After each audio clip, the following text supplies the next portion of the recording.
Assalamualaikum warahmatullahi wabarakatuh. Perkenalkan, nama saya Abdul Salam, NIM 2257 2011007. Saya akan mempresentasikan ketepatan dalam menganalisis produk-produk ERP. Oke, lanjut. Yang pertama ini ada definisi dan ruang lingkup ERP. Pengertian ERP ini adalah sebuah sistem dan perangkat lunak yang dirancang untuk mengintegrasikan dan mengelola seluruh proses bisnis dalam suatu organisasi. Ruang lingkup ERP mencakup berbagai fungsi bisnis, termasuk namun tidak terbatas pada manajemen sumber daya manusia, keuangan, persediaan, produksi, penjualan, dan distribusi. Sistem ERP ini bertujuan untuk meningkatkan efisiensi, visibilitas,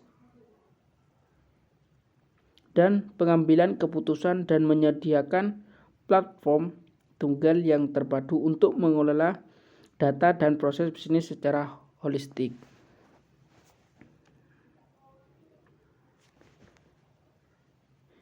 Yang dimana ini dirancang untuk mengoptimalkan dan mengotomatisasi proses-proses tersebut serta menyediakan platform terpusat. Ruang lingkup ERP ini mempunyai modul-modul yang terdapat di sistem ERP. Yang pertama ini adalah manajemen keuangan, manajemen rantai pasokan, manajemen sumber daya manusia, dan manajemen manufaktur dan produksi, manajemen proyek dan penjualan, dan manajemen hubungan pelanggan atau CRM, dan inteligensia bisnis dan pelaporan. Yang dimana manajemen keuangan ini yang pertama ini buku besar umum dan hutang dagang, piutang dagang, manajemen aset dan penganggaran dan peralatan. Oke, kita next.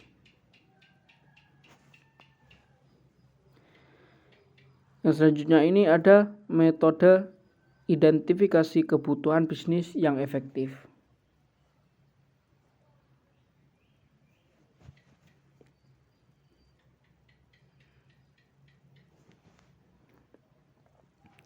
Metode analisis deskriptif adalah metode yang digunakan untuk memahami data atau informasi yang telah dikumpulkan agar memberikan gambaran yang komprehensif tentang kondisi saat ini di sebuah perusahaan.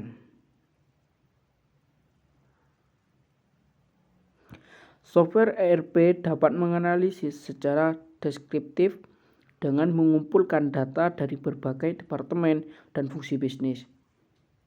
Analisis deskriptif dalam ERP umumnya melibatkan pemantauan dashboard, grafik, dan tabel yang memudahkan pemahaman tren dan pola dalam data.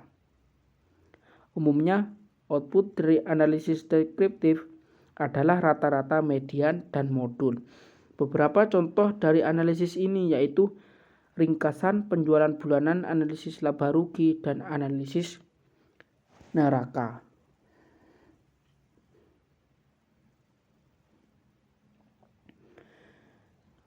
Yang dimana untuk mengidentifikasi kebutuhan bisnis secara efektif, yang ada beberapa metode yang dapat dipertimbangkan. Yang pertama ini ada wawancara dengan pemangku kepentingan. Yang kedua ada analisis proses bisnis. Yang ketiga lokarya, pemetaan proses. Yang keempat analisis GAP. Yang pertama ini wawancara dengan pemangku kepentingan. Yang ada beberapa penjelasan yang melakukan wawancara dengan manajemen senior, manajemen departemen, dan pengguna kunci untuk memahami tujuan bisnis, proses, dan tantangan yang dihadapi. Yang analisis proses bisnis mempelajari alur kerja, interaksi, dan ketergantungan antar departemen atau identifikasi titik-titik kritis, duplikasi proses, dan area yang memerlukan peningkatan efisiensi. Yang ketiga, lokarya, pemetaan proses, yang dimana Adakan sesi kolaboratif dengan perwakilan dari berbagai fungsi bisnis dan pemetaan proses bisnis saat ini dan analisis area yang memerlukan perubahan atau perbaikan. Yang keempat ini analisis GAP, yang dimana membandingkan proses bisnis saat ini dengan praktik terbaik atau standar industri. Oke, lanjut.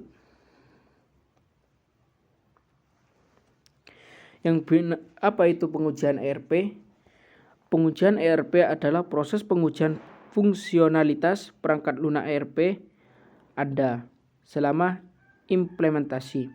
Pengujian adalah prosedur jaminan kualitas untuk menentukan apakah perangkat lunak dan sistem ERP Anda terintegrasi dengan benar dan beroperasi penuh sebelum diluncurkan. Pengujian pada implementasi sistem ERP ini merupakan proses yang sangat penting untuk memastikan bahwa sistem berfungsi sesuai dengan kebutuhan bisnis organisasi. Yang dimana ada beberapa tujuan pengujian ERP.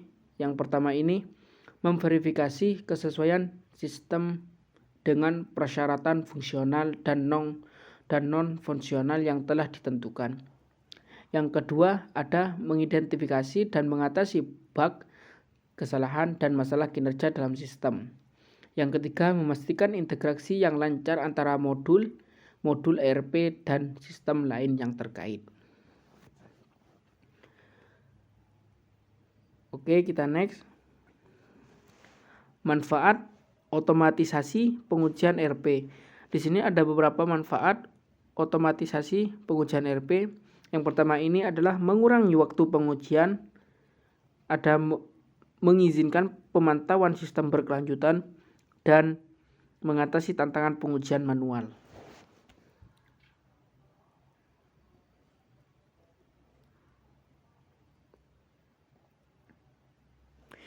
Mengurangi waktu pengujian ini, yang dimana lingkungan pengujian ini industri, fashion, dan pakaian jadi bersifat kompleks dan beragam.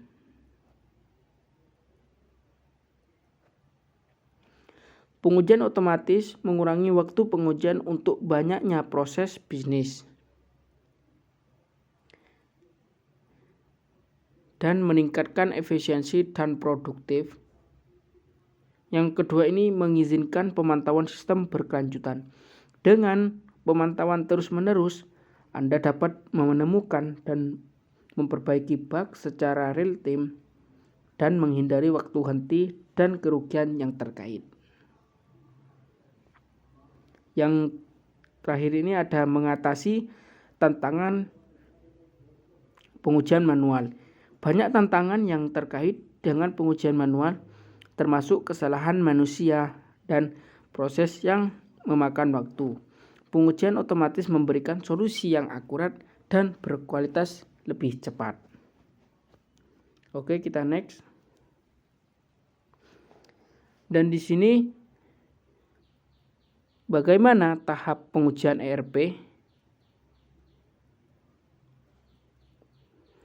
Di sini ada 3 tahap pengujian ERP. Yang pertama ini tahap persiapan. Sebelum pengujian ERP dimulai, pakar pengujian harus mengidentifikasi proses bisnis dan menentukan ruang lingkup pengujian, menyiapkan sistem pengujian, menyiapkan rangkaian pengujian, dan membuat data pengujian.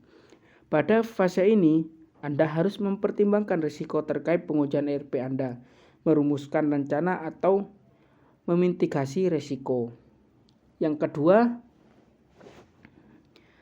ada tahap eksekusi.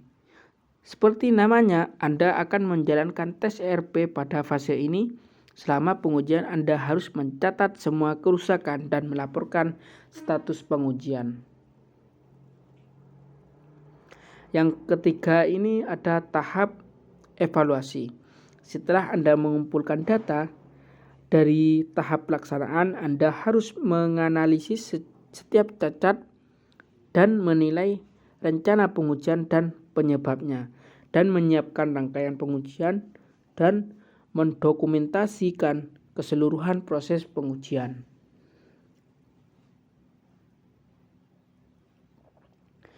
Yang dimana proses pengujian sistem ERP ini umumnya terdiri dari beberapa tahapan utama, yaitu perencanaan pengujian, pengujian modul, pengujian integrasi, dan pengujian sistem dan pengujian penerimaan pengguna.